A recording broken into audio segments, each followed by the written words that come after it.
सोचो, अगर तुम्हारे गांव के इधर उधर खींच दी जाए एक रहस्यमयी लकीर, तो क्या बदल जाता है जिंदगी में। एक ऐसी लकीर जिसने रिश्ते तोड़े, मिट्टी बांटी और इतिहास को फिर से लिखा।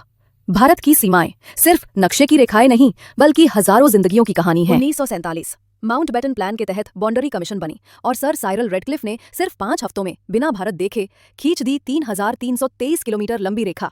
इसे कहा गया रैडक्लिफ लाइन, जो इंडस नदी से शुरू होकर रन ऑफ कच्छ तक जाती है। 17 अगस्त 1947 को जब रैडक्लिफ अवार्ड आया, तब एक ही रात में पंजाब और बंगाल 2 हिस्सों में बंट गए और यहीं से शुरू हुई आज की भारत-पाक सीमा की कहानी। 1914 शिमला कॉन्फ्रेंस, ब्रिटिश इंडिया और तिब्बत के बीच हुआ समझौता। सर हेनरी मैकमहन ने हिमालय की चोटियों के साथ खींची 890 किलोमीटर लंबी रेखा। ये लाइन सांगपो नदी से लोहित वैली तक जाती है।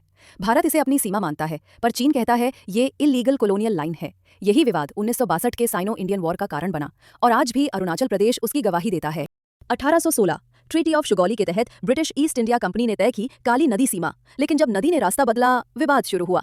आज कालापानी, लिपुलेख और लिम्पियाधुरा तीनों क्षेत्र भारत और नेपाल दोनों अपना बताते हैं। कुल सीमा 1770 किलोमीटर, पर हर मोड़ पर इतिहास लिखा है। 1971 में बांग्लादेश बनने के बाद वही रैडक्लिफ लाइन भारत बांग्लादेश की स्थायी सीमा बनी, 4096 किलोमीटर लंबी।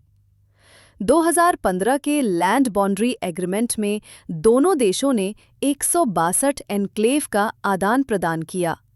पहली बार नागरिकों ने तय किया हम किस देश के हैं। हर सीमा एक कहानी है, कहीं कलम से खींची गई, कहीं खून से।